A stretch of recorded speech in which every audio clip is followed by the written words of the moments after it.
मई 2021 में उत्तर प्रदेश के उन्नाव डिस्ट्रिक्ट के मणिकपुर गांव में यूपी पंचायत इलेक्शन होने वाली थी। एंड आपको तो बताया होगा कि इंडिया में कोई भी इलेक्शन होती है तो उसमें टीचर्स एंड पुलिस की काफी मात्रा में ड्यूटी लगाई जाती है। उन्हीं में से मणिकपुर गाँव के ही एक लोकल स्कूल टीचर सरिता सिंह को सरकार द्वारा इलेक्शन ड्यूटी करने को बोला जाता है। सरिता पहले तो नहीं मानी, बट उन्हें ऐसा कहा गया कि अगर वो ड्यूटी नहीं करेंगी तो उनकी जॉब भी जा सकती है एंड उन पे पुलिस FIR भी हो सकती है, जिससे मजबूरन उन्हें ड्यूटी करनी पड़ती है। बट चुनाव के एक सप्ताह बाद सरिता बीमार हो जाती है एंड उन्हें सांस लेने में प्रॉब्लम होने लगती है, जिसके बाद उन्हें कानपुर के 2 हॉस्पिटल में ले जाया गया। बट हॉस्पिटल वालों ने उनका एडमिट नहीं लिया क्योंकि उनका कोविड टेस्ट नहीं हुआ था। 3 मई को उनका टेस्ट हुआ, जिसके बाद उनका एडमिट हुआ, जहाँ ऑक्सीजन सिलेंडर से उन्हें थोड़ी राहत मिलती दिख रही थी। बट उसके अगले सुबह ही उनकी मौत हो जाती है एंड एक दिन बाद जब उनका रिपोर्ट आया तो वो भी पॉजिटिव था। इतना ही नहीं, इसके बाद उनके सारे फैमिली मेंबर्स में लक्षण दिखना शुरू हो गए। इनके फैमिली की उस समय कितनी दर्दनाक हालत चल रही थी ये आप सोच भी नहीं सकते। उनकी बेटी दिव्या रो रो के आंसुओं से लिपट रही थी और मीडिया को बताती है,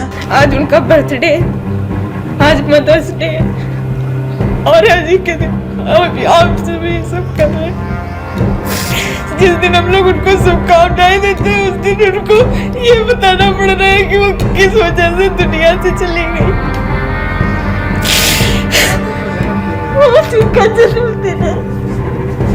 एंड सिर्फ यही नहीं बल्कि यूनियन का कहना है कि यूपी पंचायत इलेक्शन के दौरान कोविड-19 से 1621 टीचर्स की मौत हुई थी। अब आप सोच सकते हो कि उस समय इन सभी के फैमिलीज के लिए कितना पेनफुल मोमेंट रहा होगा। तो आज की इस वीडियो में हम इसी कोविड-19 जिसने वर्ल्ड वाइड करोड़ों फैमिलीज को कैसे तबाह कर दिया और कैसे वर्ल्ड वॉर 3 का रूप लेके लाखों करोड़ों इंसानों की जान ली थी, तो इसके फर्स्ट 6 मंथ को टोटली डे बाय डे समझते हैं।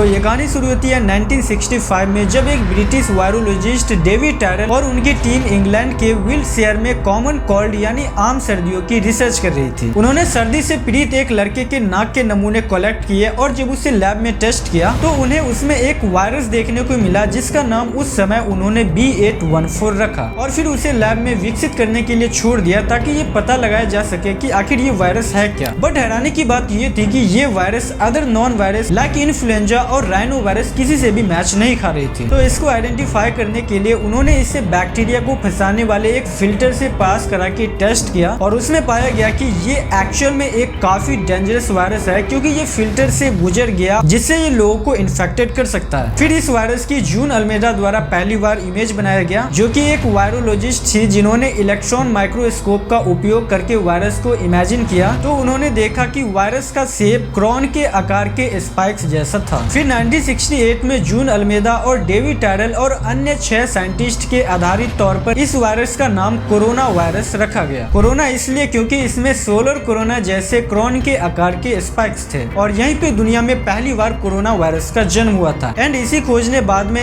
SARS, MERS और कोविड-19 को आइडेंटिफाई करने में मदद की, जिसके बारे में हम आगे बात करेंगे। 1968 से 2018 तक सब कुछ सही चल रहा होता है और फिर आता है 2019। ये है चाइना की एक काफी डेवलप सिटी वुहान, जिसकी पॉपुलेशन अप्रोक्स 11 मिलियन है। ये कहानी शुरू होती है 1 दिसंबर 2019 को, जहां वुहान में एक पेशेंट को निमोनिया के लक्षण दिखना शुरू हो गया, जिसके बाद धीरे धीरे वुहान में अननोन कारणों से निमोनिया के कई मामले सामने आने लगे। लक्षणों में बुखार, सांस लेने में प्रॉब्लम और सूखी खांसी शामिल था, जिससे चाइनीज गवर्नमेंट को कुछ गड़बड़ लगा और 31 दिसंबर 2019 को चाइनीज गवर्नमेंट ने वर्ल्ड हेल्थ ऑर्गेनाइजेशन को वुहान में निमोनिया के कई मामले के बारे में इन्फॉर्म किया। इधर वुहान में 31 दिसंबर से 3 जनवरी तक 44 केसेस सामने आ गई। एक्चुअली इन सब से पता किया गया तो पता चला कि इनमें से कई पेशेंट सिटी के अंदर सी फूड और एनिमल मार्केट गए थे। धीरे धीरे ये केस बढ़ता गया, जिससे चाइनीज गवर्नमेंट तुरंत एक्शन लिया और सारे मार्केट्स बंद करा दिया। फिर 8 जनवरी 2020 को खबर आती है कि सेंट्रल चाइना में सैकड़ों लोगों को बीमार करने वाली इस रहस्यमयी बीमारी की जाँच कर रहे चाइनीज साइंटिस्ट को एक नए प्रकार का वायरस मिला। दरअसल उन्होंने एक मरीज के सैंपल को एनालाइज करके इस वायरस की पहचान की, जिसे अन्य पेशेंट में भी देखा गया, जिसमें से कुछ में सामान्य सर्दी और अन्य में SARS एंड MERS जैसी अधिक गंभीर श्वसन संबंधित बीमारियों का लक्षण था।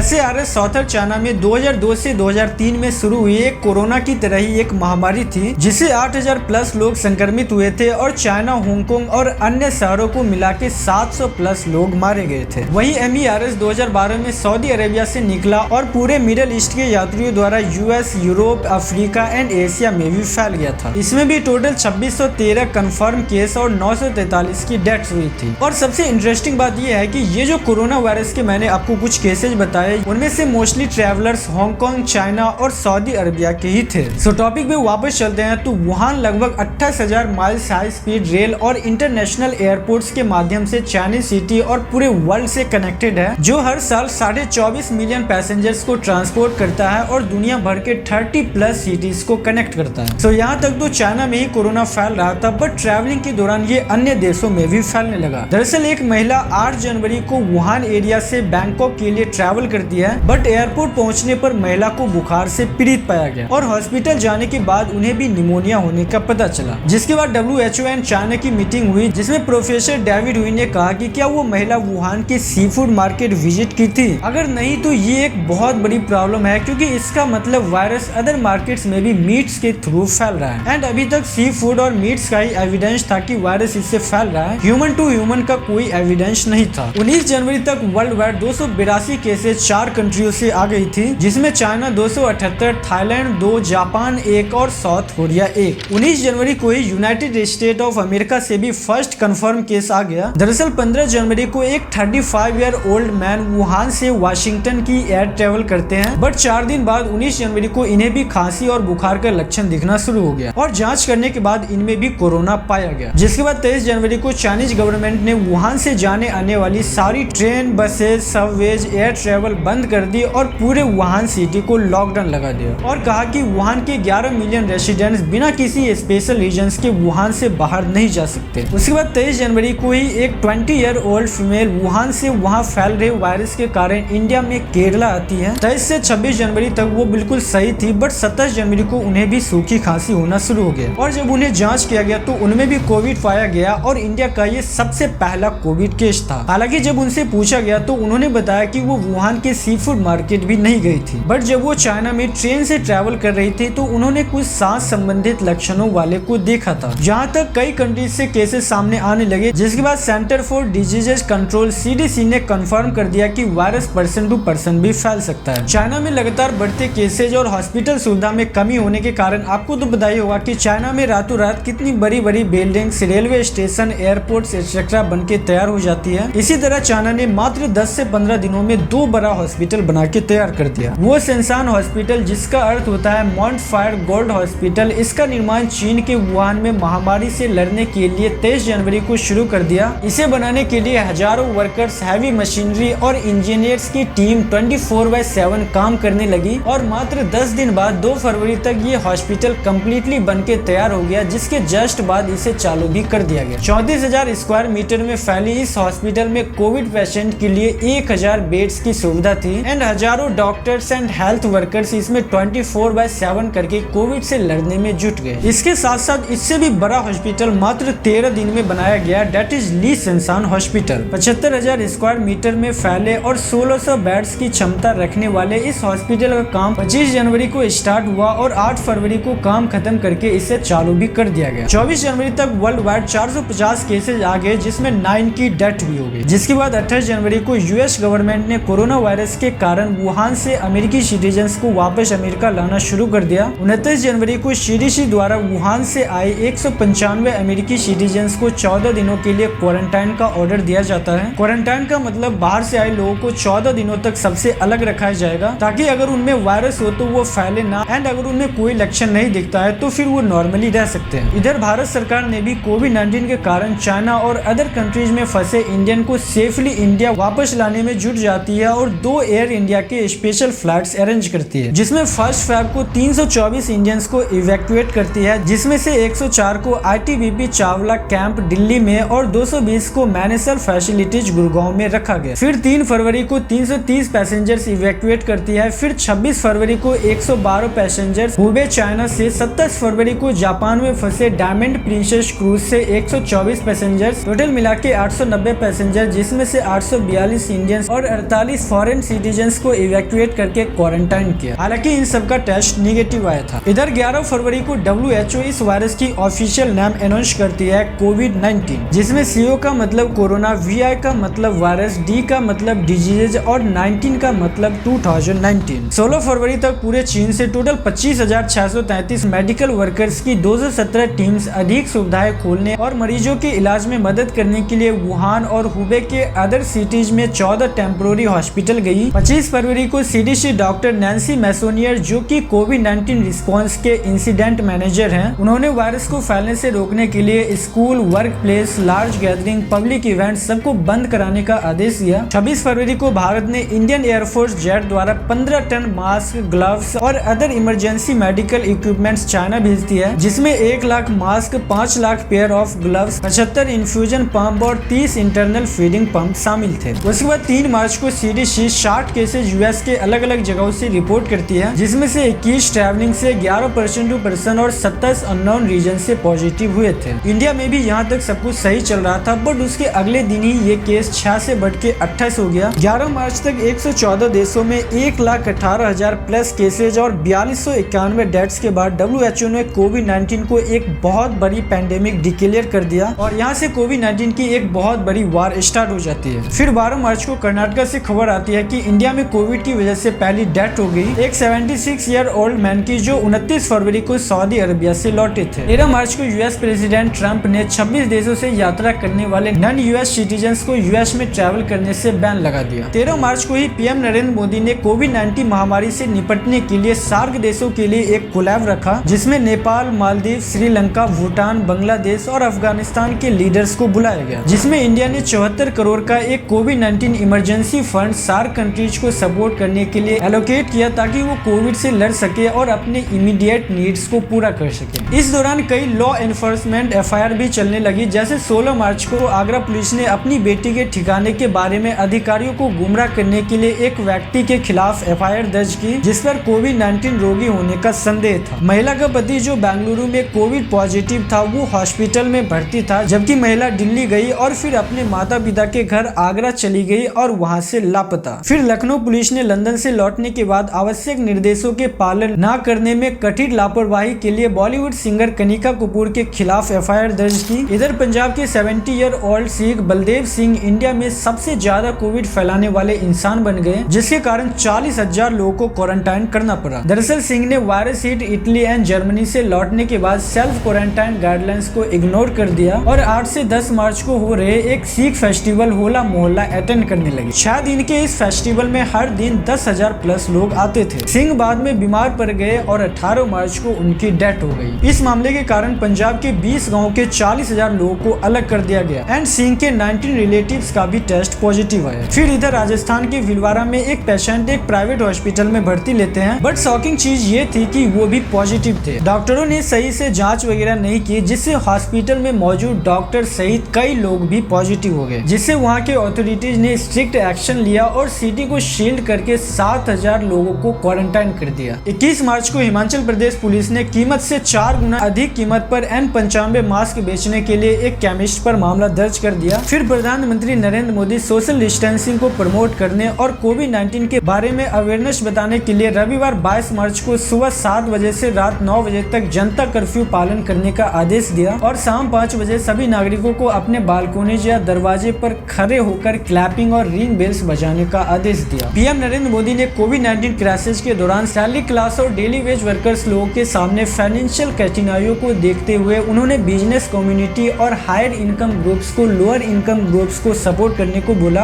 और स्पेशली उन सबके सैलरी में कटौती न करने का आदेश दिया और कहा कि ऐसे समय में हमें ह्यूमैनिटी एंड कंपैशन को इम्पोर्टेंस देनी चाहिए और सभी को सपोर्ट करनी चाहिए। 25 मार्च तक इंडिया में 600 प्लस केसेज एंड 10 डेथ्स के बाद इंडियन गवर्नमेंट भी एक्शन में आती है और 25 मार्च से 21 दिनों के लिए पूरे देश में कम्प्लीटली लॉकडाउन लगा देती है। हालांकि लॉकडाउन के कुछ नियम बनाए गए थे, जैसे banks, insurance office, ATMs, grocery shop, telecommunications, internet, broadcasting and IT services, pharmacies, e commerce, petrol station etcetera को छोड़कर कॉमर्शियल एंड प्राइवेट एस्टेब्लिश बंद रहेंगे। दूसरा, आवश्यक और महत्वपूर्ण गवर्नमेंट ऑफिसर्स चालू रहेंगे। तीसरा, hospital and all related medical established cell भी चालू रहेंगे। चौथा, all transport services, air, road, railway suspend रहेगी एक्सेप्ट आवश्यक वस्तुओं के transport, fire, law and order and emergency services, ये सारे चालू रहेगी। 26 मार्च को दिल्ली पुलिस ने एक 40 ईयर ओल्ड मैन को अरेस्ट करके उसके स्कूटी को सीज कर दिया, क्योंकि उन्होंने एक नॉर्थ ईस्टर्न महिला को इलीगली कोरोना वायरस कहा और उस पे पान स्पीट कर दिया। 27 10 मार्च को बेंगलुरु के एक इन्फोसिस एम्प्लॉय को उसके सोशल मीडिया पोस्ट के लिए गिरफ्तार कर लिया क्योंकि उसने लोगों को बाहर निकलने और वायरस फैलाने के लिए प्रोत्साहित किया था। फिर हिमाचल प्रदेश पुलिस ने कोका कोला प्लांट के खिलाफ लॉकडाउन ऑर्डर का उल्लंघन कर चालू रखने पर मामला दर्ज किया। उधर हैदराबाद पुलिस ने भी लॉकडाउन का उल्लंघन करने पर 2480 व्हीकल्स को सीज कर दिया। 27 मार्च को यूएस प्रेसिडेंट डोनाल्ड ट्रंप ने $2.2 ट्रिलियन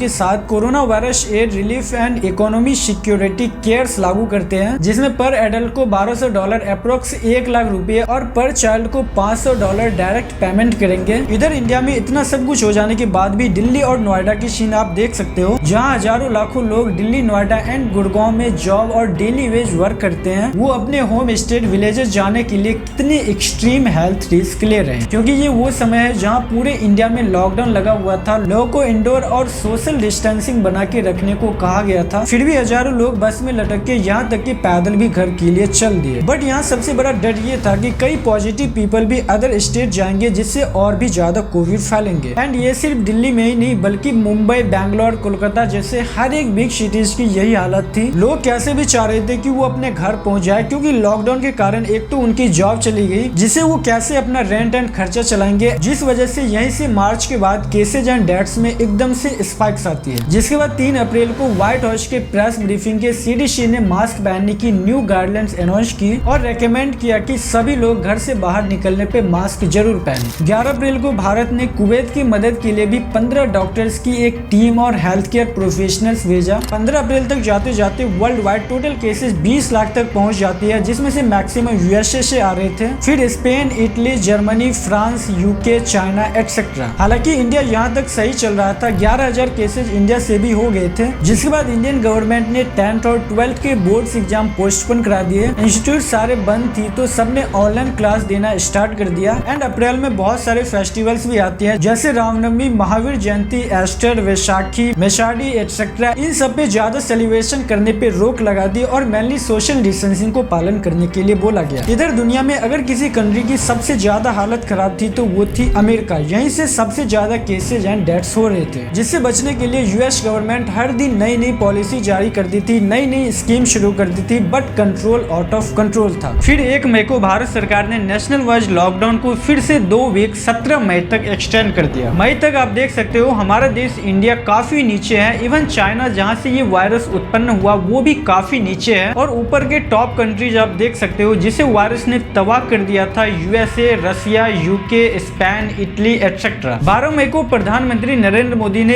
एक राष्ट्रीय संबोधन में कोरोना वायरस क्राइसिस को डोमेस्टिक प्रोडक्ट्स पर जोर देने और आर्थिक आत्मनिर्भरता हासिल करने के अवसर के रूप में एक आत्मनिर्भर भारत का निर्माण किया, जिसके माध्यम से उन्होंने भारत की जीडीपी के 10% के बराबर 20 ट्रिलियन रुपए के प्रोत्साहित पैकेज की घोषणा की, जिसमें से फाइनेंस मिनिस्टर ने अपना टैक्स काट के प्रधानमंत्री गरीब कल्याण योजना के तहत 1.7 लाख करोड़ रुपए के रिलीफ पैकेज अनाउंस कर दिया है, ताकि लोगों को कोविड के अगेंस्ट मदद मिल सके। पहला इंश्योरेंस स्कीम के तहत कोविड-19 से लड़ने वाले प्रत्येक हेल्थ वर्कर को 50 लाख रुपए का इंश्योरेंस कवर किया जाएगा अगर वो कोविड पेशेंट का इलाज करते समय किसी दुर्घटना का शिकार हो जाते हैं तो। दूसरा, 80 करोड़ गरीबों को अगले 3 महीनों तक हर महीने 5 केजी गेहूं या चावल और 1 केजी पसंदीदा दाल फ्री में मिलेगी। Third, 20 crore Jan Dhan account holder women को 500 रुपए पर मंथ अगले 3 महीने तक मिलेगी। फोर्थ, मनरेगा मजदूरों को पर डे 182 से 202 करके 136 करोड़ फैमिली को लाभ दिया जाएगा। सिक्स, सरकार 8.7 करोड़ किसानों को लाभ पहुंचाने के लिए मौजूदा पीएम किसान योजना के तहत अप्रैल से पहले सप्ताह में किसानों को 2000 रुपए का भुगतान करेगी। एंड 7, सेंट्रल गवर्नमेंट ने स्टेट गवर्नमेंट को कंस्ट्रक्शन वर्कर्स को राहत देने के लिए buildings and construction workers welfare fund का उपयोग करने का आदेश दिया। अब यहाँ पे मैं कोई पॉलिटिकल स्टार्ट नहीं करूंगा क्योंकि ये वीडियो अलग टॉपिक पे है। बाकी आप हमें कमेंट में बताना कि इन सारे स्कीम्स का फायदा आपको मिला भी या फिर सारे चमचे ही खा गए। सो इधर कोविड केसेज एंड डेथ्स लगातार बढ़ते जा रहे थे और हेल्थ एक्सपर्ट का कहना था कि भारत में टेस्ट करने की क्षमता काफी पुअर है। हेल्थ मिनिस्टर के आंकड़े बताते हैं कि 11,000 लोगों पर मात्र 1 डॉक्टर है, पर 84,000 लोगों पे मात्र 1 आइसोलेटेड बेड एंड 1.37 बिलियन लोगों पे कुछ 40,000 वेंटिलेटर। मई तक जाते जाते इंडिया से भी लाखों केसेस सामने आने लगे एंड हजारों की डेथ्स होने लगी। पुलिस और डॉक्टर्स अपना काम सही से कर रहे थे, बट लोग जो अदर सिटीज में थे like Delhi, Mumbai and some other big cities, यहीं से सबसे ज्यादा केसेज एंड डेथ सामने आ रहे थे, जिससे वहाँ रह रहे लोग बहुत डरे हुए थे। ऊपर से उन्हें वर्कलेस होने के कारण फाइनेंशियल प्रॉब्लम होने लगी, जिससे लोग जैसे तैसे मार खा के पैदल चल के जहाँ सबको सोशल डिस्टेंसिंग और मास्क की जरूरत थी, सारे रूल्स ब्रेक करके सब अपने घर पहुंचना चाह रहे थे और इसी वजह से ये केसेज और बढ़ती जाती थी। इन सारे बड़े सिटी से सबसे ज्यादा केस इसलिए आ रहे थे क्योंकि वहाँ के मोस्टली लोग फॉरेन कंट्री में रहते हैं और फॉरेन कंट्री की हालत तो और भी बद से बदतर थी, चाइना से भी बदतर थी, जिस चाइना से ये वायरस निकला। तो जब फॉरेन कंट्री से वापस लोग इंडिया आते थे तो कुछ के साथ वायरस भी आ जाती थी, एंड क्योंकि वायरस ह्यूमन टू ह्यूमन फैल रहा था, जिससे ये और भी ज्यादा फैलने लगा। मई तक हर एक कंट्रीज की हालत बद से बदतर हो गई थी, खासकर यूएसए जिसकी पॉपुलेशन ही 30-35 करोड़ है, वहाँ से लगभग 2 करोड़ केसेज आ गए एंड 1 लाख प्लस की डेथ भी हो गई। ब्राजील से 5 लाख केसेज और 25,000 प्लस डेथ, फिर रसिया 4 लाख केस और 4,000 डेथ, फिर UK, Spain, Italy and then India. India से भी मई के लास्ट तक अप्रोक्स 2 लाख केसेज आ गए एंड लगभग 5,000 की डेथ्स भी हो गई। कमाल की बात तो थी इसमें चाइना की, यहीं से वायरस निकला था और यहीं से स्टार्टिंग में सबसे ज्यादा केसेज आ रहे थे, बट इनके गवर्नमेंट को इसमें दाद देनी पड़ेगी कि मात्र कुछ ही महीनों में इन्होंने इस पे काफी कंट्रोल बना लिया और मई 2025 तक आप देख सकते हो कि ये कितने नीचे चले गए, मात्र 85,000 केसेज और 4500 डेथ। ये तो वही वाली बात हो गई कि एक दोस्त ने दूसरे को बोला कि चलो मैं तुम्हें अपना कुआं घुमाता हूँ, और जाने के बाद उसने उसे ढकेल दिया और खुद वापस चला आया। सो ये तो थी कोविड-19 के फर्स्ट 6 मंथ, जिसने कैसे पूरी दुनिया में कहर मचा दी वो तो मैंने आपको बता ही दिया, बट इसके आगे जो हुआ था वो इससे भी भयानक है। सो इसका पार्ट 2 चाहिए तो कमेंट में जरूर बताना, एंड वीडियो पसंद आया तो वीडियो को लाइक एंड चैनल को सब्सक्राइब जरूर कर देना।